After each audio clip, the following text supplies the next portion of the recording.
世界一わかりやすいサンドリア・ザ・セカンドウォークのボス解説動画です。1ボスのキリンから早速参りましょう。ストンガ4全体攻撃です。巨腕喪失、マップ東西に腕が出現します。ダブルスマイト、ボス前後の直線範囲攻撃です。その後一呼吸を置いて腕からも腕前後の直線範囲攻撃です。ボスが90度回転してもう1セット打ってきます。ボスからの直線範囲攻撃も90度向きは変わりますが、腕の方は向きを変えていないので1セット目と同じ向きに攻撃が来ます。クリムゾンドリル、ボス前方半面範囲攻撃です。いかにもボスが前に打ってきそうな振りを見せるので後ろへ行きます。同盟の技をもう一回使ってきますが、今度はいかにも後ろに打ってきそうなので前に行きます。なおボスの尻尾の向きを基準に考えると、おそらく攻撃範囲の向きを勘違いしてしまいます。竹差の向きを参考にボス前方へ行くのが無難です。また前方範囲と後方範囲は順不動なので注意しましょう。四陣将来、朱雀、玄武、青龍、白虎のどれかが召喚され、それにより攻撃パターンが変わります。まずは朱雀の場合、朱雀飛翔、足元に設置された AOE が徐々に広がるのとともに朱雀からの直線範囲攻撃です。 AOE から大きく離れ、かつ朱雀の直線上から外れましょう。同じ攻撃がもう1回来ます。朱雀が横切らないエリアを6箇所に分けた時にどれか1箇所のみアンチになるので、そこへ移動しましょう。朱雀からの攻撃着弾前にボスからの詠唱によって遠範囲攻撃マーカーがつきますが、慌てずまず朱雀の攻撃を回避してから3回しましょう。朱雀の場合は以上です。続いて青龍の場合です。青龍がマップどこかに現れ、時計回りか反時計回りに直線範囲を打ってきます。回転方向ではない方向に退避してやり過ごしましょう。ボスの半面範囲が来た後、もう1回打ってくるので同様に回避します。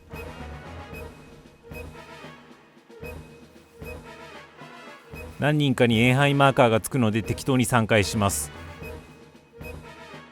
これで青龍は OK です。続いて白虎の場合、実写を紹介したかったんですが、あらるで死ぬほど回すも白虎が一生出ずブチ切れ、大したギミックではないので図解で終わらせます。外周に8枚のパネルが登場し、白虎が張り付きます。張り付いてから対角へ直線範囲攻撃を放つのと、ぶつかった先で巨大遠範囲が来ます。これだけです。その間ボスがプレイヤー何名かの足元に遠範囲予兆を出すので、それを適当にやり過ごしつつ白虎の突進を回避します。白虎は以上です。最後に玄武です。玄武も引けなかったので図で解説します。マップ上2回に分けて時間差で噴水が発生し、その順に遠範囲が発動します。1回目に吹き出なかった方の噴水の上に立ち、遠範囲が発動した跡地に駆け込みましょう。その後玄武がどっかに遠範囲予兆を発生させるので、遠範囲のすぐ外に立ち、遠範囲が発動したら中に入ります。これで直後に来るドーナツ範囲をしのげます。玄武は以上です。先へ進みます。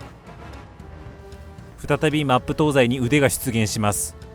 スピンナックル、ボス中心の遠範囲攻撃です。その後腕からの腕中心の遠範囲攻撃かと思ったらそうではなく、腕がマップをぐるぐるするので結果的にボス中心のドーナツ範囲攻撃になります。というわけでボスから離れる、ボスへ近づくことによって一連の攻撃を回避します。レフトスマイト、ボスが向いている方向基準で左に遠範囲攻撃です。この時両腕のうちどちらかに線がついているので見逃さないようにしましょう。攻撃発動後、線がついている腕中心に巨大遠範囲攻撃が来るので、そっちの腕からも離れておきましょう。ペケペケコンビネーション、1ボス山場ギミックです。これまで見せてきたダブルスマイト、スピン、レフトスマイト、ライトスマイト、このうち2パターンが選ばれ、それぞれを微妙に時間ずらして攻撃してきます。口で言ってもわからないと思うので実際に見学しましょう。まず最初の予兆は直線範囲でした。ということはこういう直線範囲とこういう直線範囲が来るということです。続いては右への攻撃予兆、そして線が画面右側の腕についています。ということはこういう遠範囲とこういう遠範囲が来るということです。こうこうという直線範囲とこうこうという遠範囲がちょっとずれてやってきます。つまりこうこうこうという塩梅です。イメージしたアンチに基づき移動します。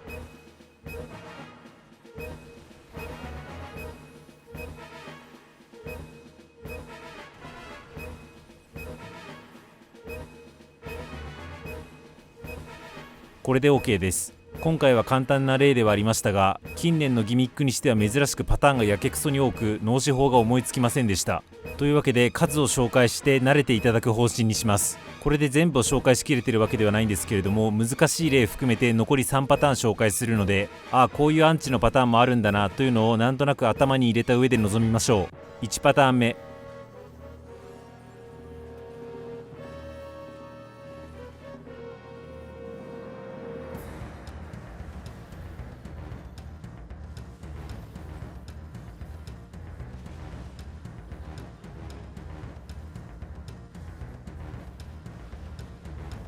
2パターン目、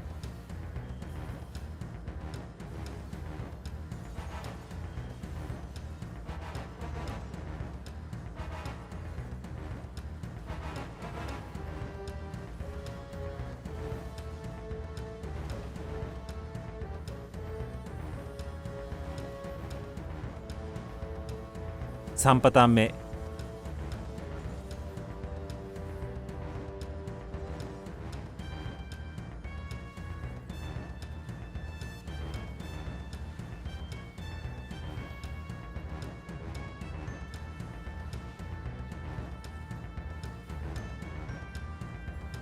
1枚踏んでも行くわけではないので、ほどほどに予習して頑張りましょう。先へ進みます。大左陣、フィールドが変化します。直後4箇所への受け止め型の強攻撃が来ます。1箇所はアルシャールさんが入ってくださるので、残り3箇所にタンクが入りましょう。塔が発生している時から腕は殴れるので殴りましょう。この間も全体攻撃が来るのでヒールを怠らないようにしましょう。続いて詠唱完了までに左右の腕の HP を削り切ります。削り切れれば OK です。以降は気質ギミックです。1ボスキリンの解説は以上です。続いて2ボスオメガとアルテマです。オメガのイオンエフラックス全体攻撃です。アルテマのアンチマター各ヘイト1位へのタンク強攻撃です。アルテマのエナジーオーブ前方にいかにも直線範囲攻撃してきそうな模様が発生します。さらにオメガから反面範囲攻撃の予兆が発生します。見たまんまのアンチへ移動します。ただしオメガは直後に逆方向にも攻撃してくるので、オメガの攻撃を避けたら逆方向に横跳びしましょう。なお若干細かい注意事項ですが、オメガが例えば前後ろの順で攻撃してくる場合、前予兆発生、後ろ予兆発生、前攻撃発動、後ろ攻撃発動の流れになります。後ろの予兆が発生した時に慌てて前に移動すると被弾します。移動タイミングに注意しましょう。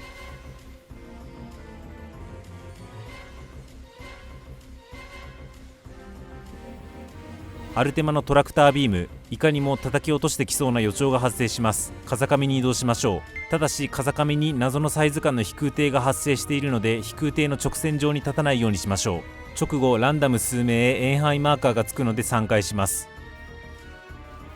オメガの対地ミサイル3回連続で予兆が出た後、その予兆通りに3連続攻撃です。1回目のアンチへ退避した後、2回目3回目は覚えて回避します。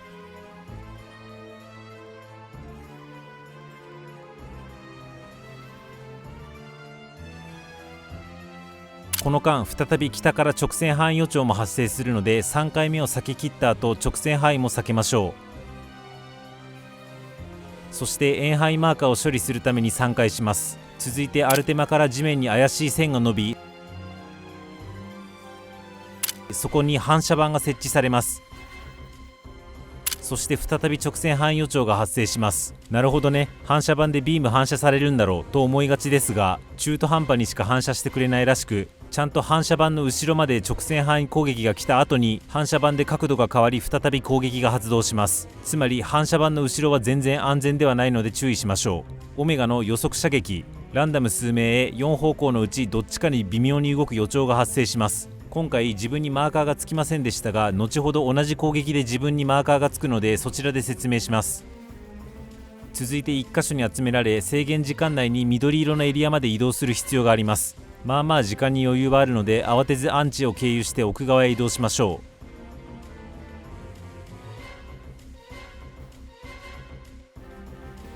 アルテマのシタデルバスター全体攻撃です。直後マップ中心からの距離減衰攻撃が発生します。四隅に避難しましょう。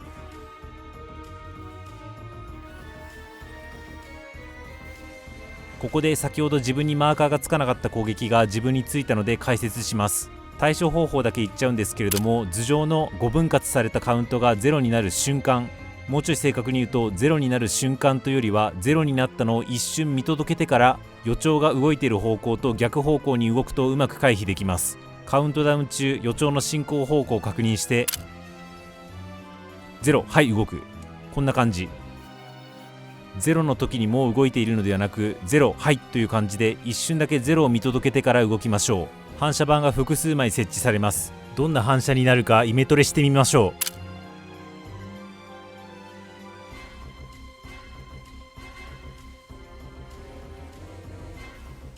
こんな感じで2回反射される場合もあります。ちゃんと直線の軌道をイメージして回避しましょう。距離減衰攻撃が時計回りに4箇所発生します。発動間隔が狭く、あまり大回りに動きすぎるとうまく処理できないので、この予兆たちを結んだレーンを参考にぐるぐる回ると良いでしょう。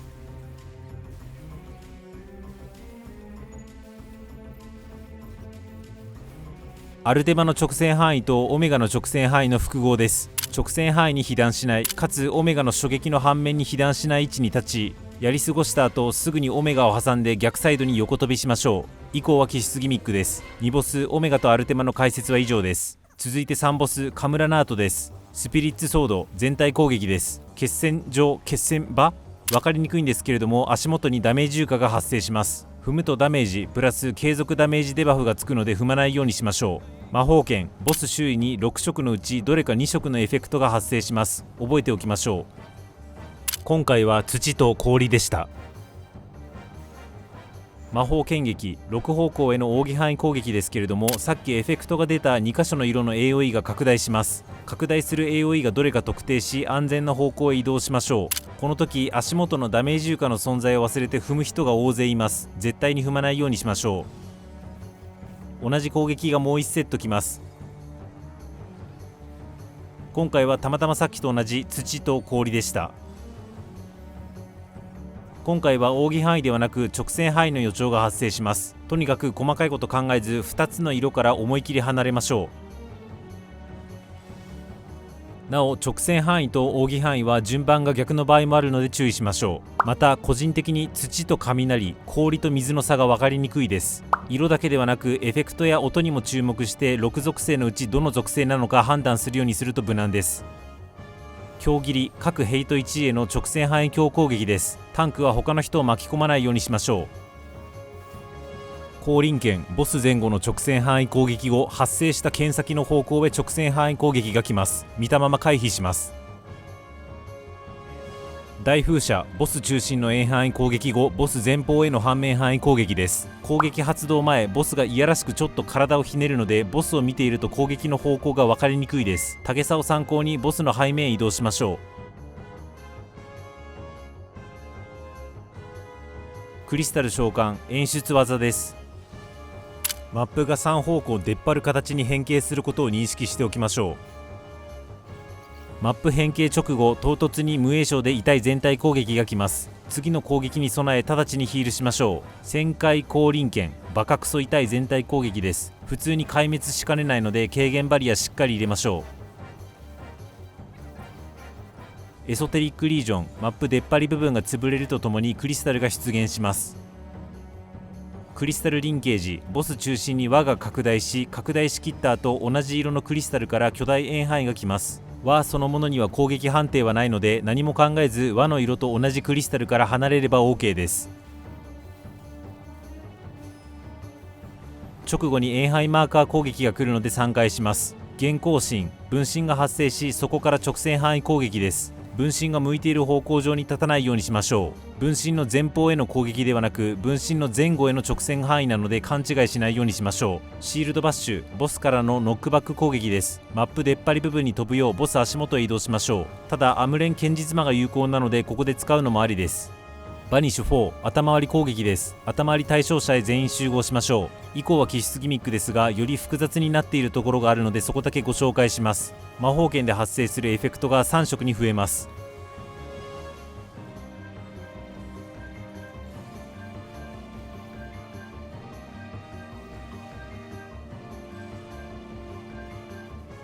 アンチは1箇所しかないので気合で特定し回避します。個人的にはこの3色パターンが一番しんどいです。1色ずつ潰れる箇所をイメージしましょうぐらいにしか言えません。ピクミンも視野に入れましょう。1枚踏むだけでは床を舐めないので被弾も覚悟ですね。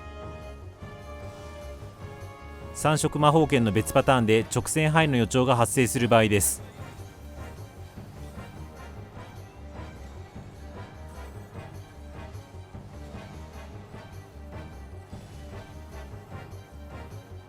この時出っ張っている部分にも移動可能ですけれども、色の組み合わせによっては潰れてしまいます。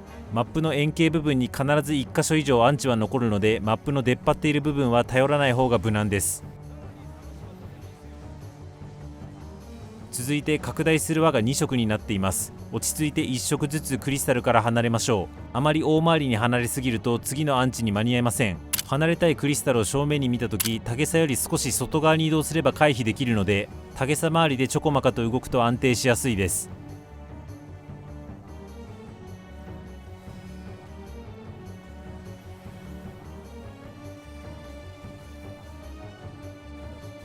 ただし離れたい色のクリスタルがちょうど対角を結んでいる場合のみ、ボスタゲサよりもう少し離れないといけないので、この距離の取り方も決して万能ではありません。ご愛嬌です。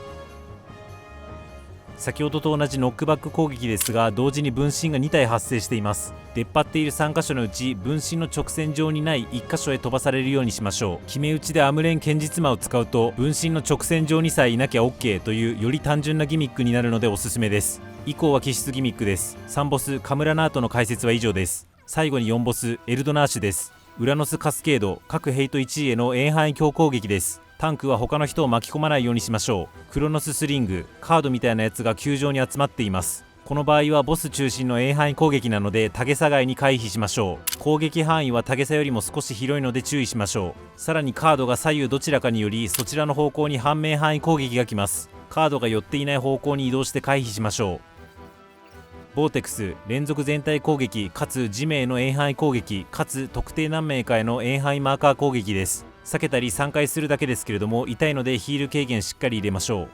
クロノススリング先ほどと違いカードが円柱状に変形しています。この場合はボス中心のドーナツ範囲攻撃なのでボス足元へ移動しましょう。再び反面が来るので同様に回避しましょう。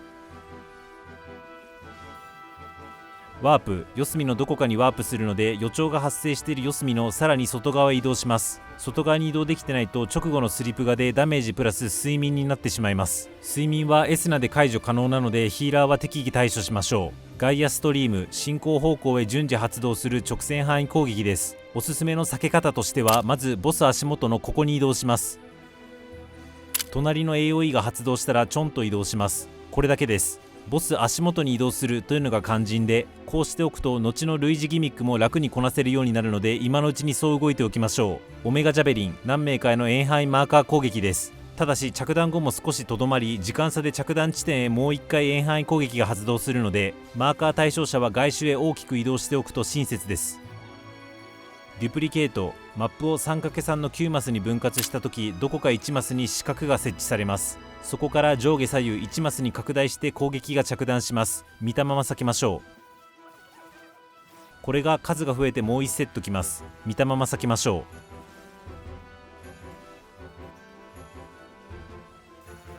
う。エクシードからのフェーズシフト9マスのうち1マスが欠落しマップと BGM が変化します。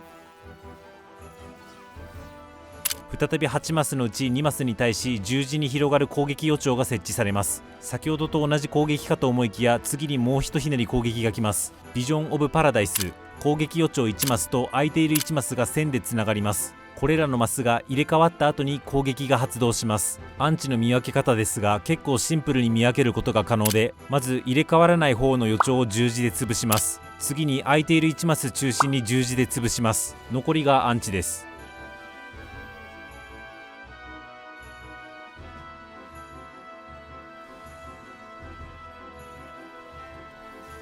簡単ですね。何パターンかありますが全てこれで対処可能ですのでご参考まで。ステラバーストマップ中央での頭回り攻撃です。中央に集まりましょう。3連古代魔法見たまんまなので足元 AOE がないかつボスから離れたところに移動します。その後マップに竜巻が発生し横切ってくるので被弾しないように移動しましょう。さらに何名かは雷宮とつながり雷宮に追いかけられるので逃げます。なお他の人は雷宮にぶつかっても被弾しないので安心です。氷の床に乗ると滑って墜落死する可能性があるので乗らないようにしましょう。3連古代魔法の別パターンを紹介します。冒頭引き寄せ攻撃ではなく距離減衰攻撃になっていますが、ボスから遠く離れて対処することには変わりません。その後の攻撃がボスから円範囲上に広がっていく攻撃に変化しているので適当に見て避けます。さらに別パターンですがめっちゃシンプルなので画像だけご紹介。追従してくる雷球ではなく誰かめがけて直線範囲を放つ火球になる場合もあるんですけれども、この場合は足元の AOE 見て避ければ OK なのでむしろシンプルです。なおこのカットでは氷の床が謎にあり地獄になっていますが、どっちにせよそこに入るなってことには変わりないのであまり気にしないようにしましょう。ガイアストリーム先ほどと同様です。ボス足元のところに待機し隣の AOE が発動したらちょんと避けます。ちょん避け後今回は再び同じ予兆が来るので元の位置に戻り再び同じタイミングでちょん避けすれば OK です。三大古代魔法自体は先ほどと同様です。ただしこのギミック終了近くにさらに十字範囲攻撃プラス床入れ替えギミックと複合します。ここが一番大変です。対処方法は先ほどと同じなんですけれども、竜巻の回避とかに夢中になってるとどこに十字範囲が設置されたか見落とすので、ここでこの技が複合することを認識しておくようにしましょう。今回のアンチですが先ほどと同様線でつながっていない予兆から十字を作って穴からも十字を作って残ったところがアンチです。以降は気質ギミックです。サンドリア・ザ・セカンド・ウォークの解説は以上です。家なしならは限りある時間で面白ゲームを最大限楽しむためのチャンネルです。今後作成する解説動画もお見逃しのないようチャンネル登録高評価よろしくお願いします。作成した動画の速報を X で表には出しにくい話やチャンネル運営話をメンバーシップで語っていますので、そちらのフォローも何卒黄金のレガシー楽しみましょう。